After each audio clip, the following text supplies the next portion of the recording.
Halo semuanya, kami dari kelompok 5 hendak menjelaskan efek rumah kaca dalam kacamata kalangan dunia usaha sektor transportasi. Selamat mendengarkan. Menurut Badan Perlindungan Lingkungan AS menyebutkan bahwa pengertian efek rumah kaca adalah proses meningkatnya suhu rata-rata permukaan bumi karena lapisan atmosfer bumi yang kian menipis akibat perubahan komposisi atmosfer yang dihasilkan dari aktivitas manusia di bumi. Hal ini menjadikan cuaca di bumi semakin panas karena sinar matahari tidak lagi terhalang oleh lapisan atmosfer dan tidak dapat dipantulkan secara sempurna keluar atmosfer. Penyebab dari efek rumah kaca biasa ditimbulkan dari berbagai aktivitas manusia, seperti penggundulan hutan dan pembukaan lahan, penggunaan bahan bakar fosil seperti minyak, batu bara, dan bahan bakar organik lain. Lalu ada industri pertanian, seperti penggunaan pupuk kimia, industri peternakan yang berkaitan dengan limbahnya.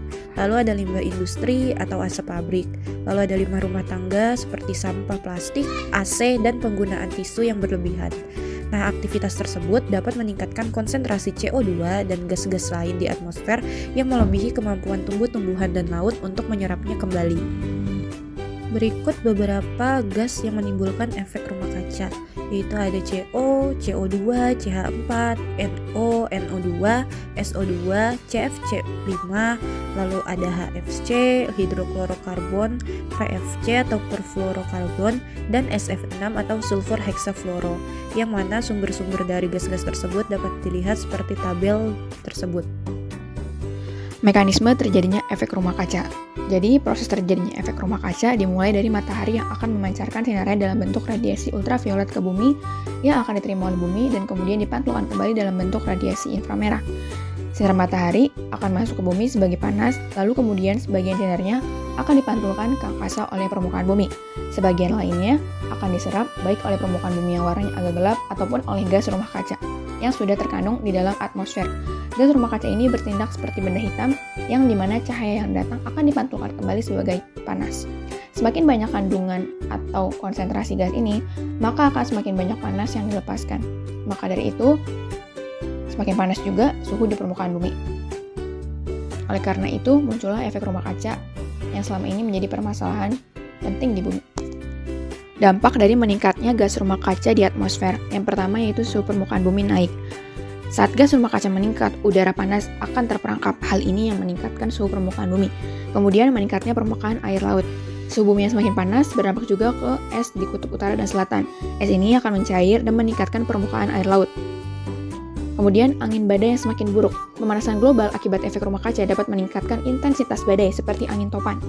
Kemudian mempengaruhi pertanian dan peternakan. Suhu udara yang semakin panas memperpanjang musim tanam dan mulai memunculkan berbagai penyakit dan serangga yang berakibat negatif untuk tanaman. Sama halnya dalam industri peternakan, pemanasan global ini mengubah reproduksi, metabolisme, dan berbagai penyakit pada hewan ternak.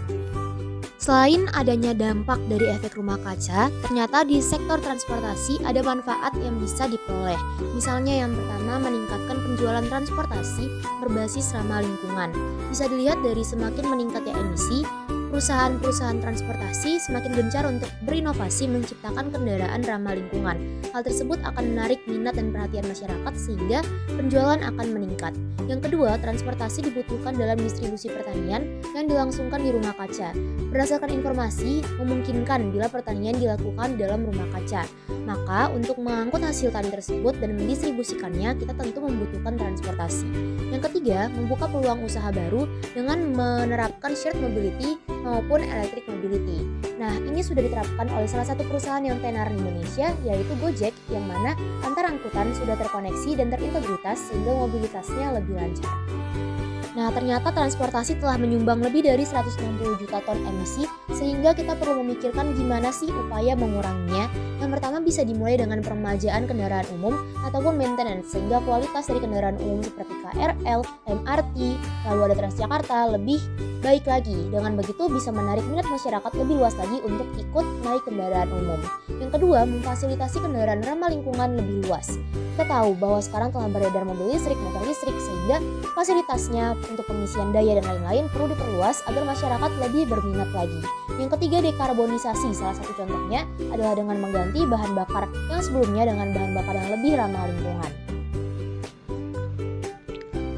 Selanjutnya yakni inovasi yang perlu dilakukan oleh pemerintah untuk mengurangi emisi gas rumah kaca. Yang pertama terkait sektor transportasi.